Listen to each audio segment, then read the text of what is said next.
The story takes place in bustling Paris, where an ordinary but ambitious rat named Remy secretly shows off his culinary talents in the back of Gusteau's restaurant, driven by a pure love for food. The diners have no idea that the top-tier French cuisine on their plates is actually crafted by a little rat. Before cooking, Remy always washes his paws, jumps onto the stove to adjust the heat, and then rushes to the spice rack to find the right flavors. He grabs a handful of garlic, climbs along a ladle to the edge of the pot, and teases out the aroma. Next, he adds concentrated stock and milk to the pot, sprinkles in onions and thyme, transforming a plain vegetable soup base into something extraordinary. Remy darts around the pot, adding seasonings with perfect timing. In turn, Linguini keeps Remy's existence a secret, but the soup still gets served. Linguini thinks the soup has been ruined by a rat and rushes to stop the chef, but it's too late. The chef, already skeptical of Linguini, is ready to kick him out of the kitchen on the spot. But a food critic tastes the soup and is blown away, and the whole restaurant starts praising the dish. The chef can only swallow his plan to fire Linguini. In truth, Linguini can't cook. He's only in Gusteau's because of his mother's dying wish. The restaurant happens to need a cleaner, so he's placed in the kitchen. The soup that amazes everyone is not his doing at all. If he hadn't seen it himself, Linguini would never believe that a rat could actually cook.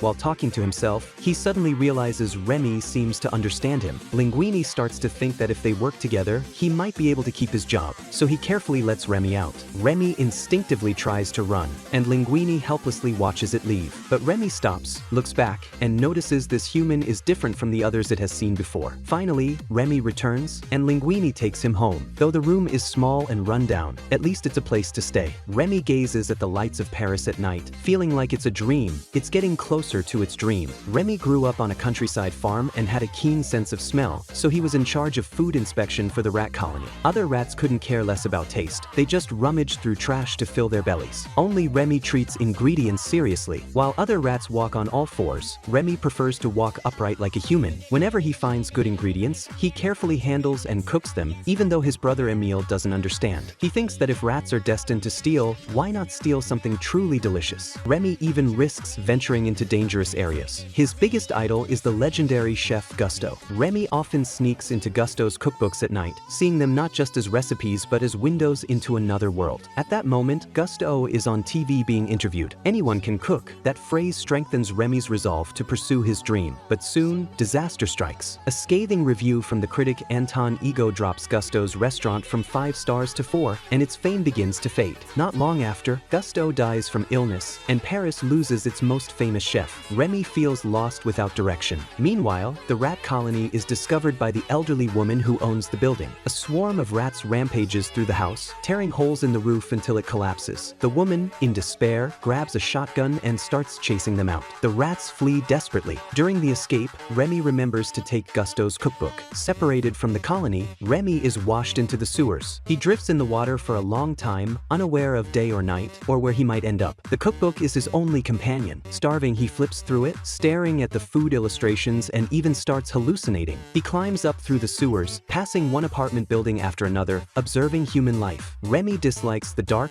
cramped spaces and keeps climbing. Finally, he reaches the rooftops and realizes he's in Paris. If he hadn't taken that step, he might have stayed trapped in the sewers forever. Turning around, Gusteau's restaurant comes into view. Remy soon witnesses the inner workings of a top-tier kitchen. Crispy skinned, tender duck breast, slow roasted beef, flames leaping from the pans, and a busy yet orderly kitchen. Everyone is in sync except Linguini, who once again messes up the soup. Remy quietly steps in and saves the dish. From that moment, they officially start working together. The next morning, Linguini wakes up to find Remy gone and a bunch of food missing from the fridge. He regrets ever trusting a rat, but then he turns and sees Remy cooking breakfast at the stove. Golden omelets are split into one big portion and one small portion. Linguini realizes that Remy is no ordinary rat. Later, Linguini has to head to the restaurant but doesn't know how to bring Remy inside. There are no pockets in his chef's uniform. They finally decide to hide Remy in the chef's hat. Though it seems ridiculous, it's the only option. Their first official collaboration is chaotic.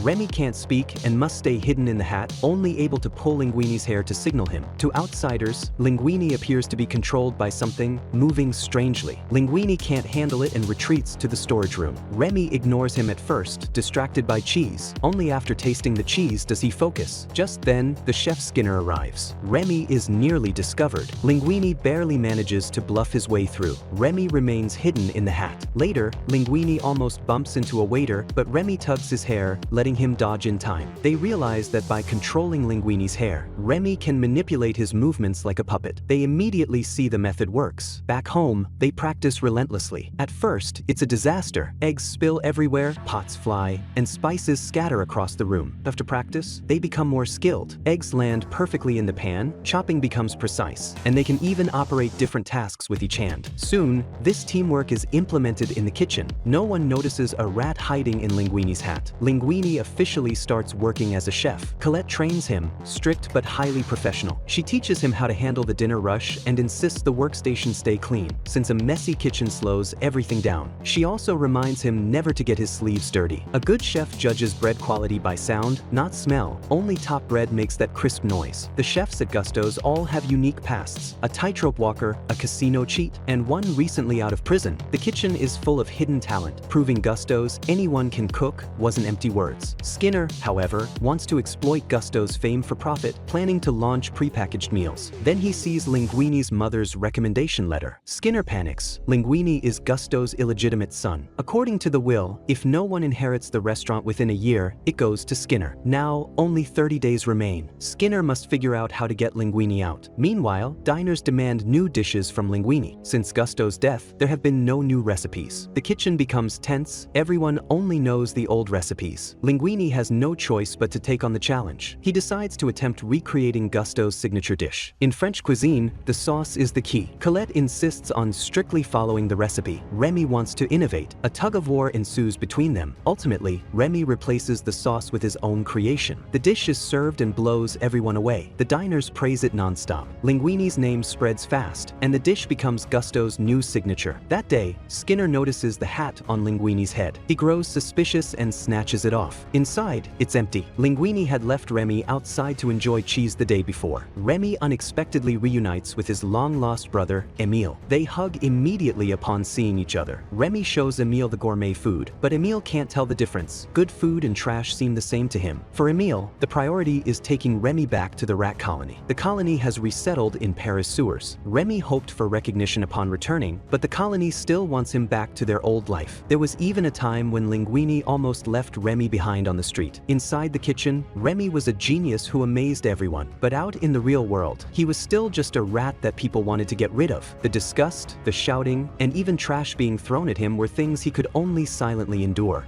Remy always believed Linguini was different from everyone else. One morning, Remy returned to the restaurant alone. While searching for the storage room key, he accidentally discovered a letter about Linguini's identity along with Gusteau's will. Remy immediately grabbed the documents and ran. He knew Skinner would never let those papers go so easily. Soon, a wild chase between a man and a rat unfolded across the streets of Paris. Thanks to his quick reflexes, Remy eventually escaped Skinner. As a result, Linguini officially became the heir to the restaurant. Skinner and all of his frozen food plans were kicked out for good. From that moment on, Linguini and Remy completely turned their lives around. They moved into a luxurious apartment in downtown Paris and caused a huge stir in the culinary world. Everyone was talking about how Gusteau's restaurant had made a comeback, all thanks to Gusteau's own son. Linguini's fame kept growing, and praise followed him everywhere. But just when both his career and love life were going perfectly, the most troublesome person returned. The food critic still loses his career, and Linguini never becomes some legendary chef. He simply keeps serving dishes and greeting customers in his own restaurant. And honestly, that's what makes the story feel real. The most powerful thing about this movie isn't the food. It's the message that the biggest thing holding most people back usually isn't talent. It's the fear of getting started. Remy was just a rat living in the sewer, yet he still managed to step into the greatest kitchen in Paris. Maybe most of us will never become extraordinary people, but at the very least, we can keep moving toward our dreams just like he did. Do you think anyone can succeed really exists in the real world? Anton Ego, the harsh food critic who once destroyed Gusteau's reputation, came back to the restaurant. At the same time, Remy was becoming more and more frustrated. Linguini had started enjoying the spotlight and slowly taking all the credit for himself. Now Linguini no longer wanted to be controlled by Remy all the time. In his eyes, a rat that cooks shouldn't be involved in his personal life. Eventually, the two had a complete falling out. Linguini angrily kicked Remy out. Remy was furious but had nowhere to vent his anger. That was when he ran into Emile and the rest of the rat colony, so he decided to go all out. Remy brought the entire rat colony into the restaurant to raid the storage room. But on the other side, Linguini quickly regretted what he had done. He started searching everywhere for Remy, hoping to apologize. But no matter where he looked, he couldn't find him. In the end, Remy still returned returned to the restaurant. He admitted that fame had gotten to his head. Linguini also confessed that he had never been valued like this before, and it caused him to lose himself. But just as the two were about to make up, a rat suddenly fell from the ceiling. In an instant, everything was exposed. The trust they had just rebuilt completely collapsed again. Linguini immediately drove the entire rat colony out of the restaurant. At that moment, Remy finally accepted reality. But without Remy, there was no way they could handle Anton Ego. As word spread, huge crowds of customers flooded the restaurant asking for Linguini's famous dishes. The entire kitchen quickly fell into chaos. Linguini completely lost control of the situation. Under the growing pressure, he finally broke down. Meanwhile, Remy couldn't stop worrying either. After all, when they first met, Linguini had every chance to expose him but never did. Ignoring his family's warnings, Remy rushed back to the restaurant. But the moment he entered the kitchen, the chefs spotted him. Everyone immediately charged at him with knives in hand. At the critical moment, Linguini stepped in front of Remy to protect him. Then he revealed the entire truth. All the dishes that customers had been praising were actually made by Remy. But even after hearing the truth, nobody could accept it. Even Colette was disappointed in Linguini. Soon, every chef walked out of the kitchen. The once busy kitchen instantly became empty. Meanwhile, Anton Ego sat outside, growing more impatient by the minute. Looking at his father Django, Remy realized everything had spiraled out of control. And right then, the health inspectors suddenly arrived. Django immediately led the rat colony into action and tied the inspector up. After that, every rat began following Remy's orders. They cleaned themselves in the sanitizing station before taking positions throughout the kitchen. Little by little, the kitchen came back to life. Linguini soon realized the kitchen was running again, so he switched to serving customers in the dining room. Meanwhile, Remy carefully tasted every pot and dish to make sure everything was perfect. At the same time, Colette walked past a bookstore and noticed Gusteau's cookbook again. The same words were still printed on the cover. "Anyone can cook." That line reminded her why she fell in love with cooking in the first place. So she returned to the restaurant. When she saw that the entire kitchen was actually being run by rats, she was stunned. But in the end, she still joined the madness. This time, Remy decided not to follow the recipe. After all, Gusteau had once lost to Anton Ego, so Remy chose to cook his own way. The dish he prepared was something incredibly simple: ratatouille. A humble homemade meal was now being served in one of Paris's finest restaurants. And in a way, it perfectly represented Gusteau's belief that anyone can cook. Anton Ego picked up his pen, ready to judge the dish. But after just one bite, he froze. The flavor instantly brought him back to his childhood. Whenever he felt sad as a boy, his mother would make this exact dish for him. No luxurious gourmet experience could ever compare to the warmth of that memory. The pen slipped from Anton Ego's hand and hit the floor. For the first time, he dropped his cold and arrogant expression and devoured the meal. When he finished, he even personally thanked Linguini. And finally, Linguini told him the truth. He admitted that he wasn't the one who cooked the dish. Anton Ego immediately became curious. So that night, he stayed behind after everyone else had left. Only then did he finally meet the real chef. At first, Anton Ego thought Remy was some kind of joke,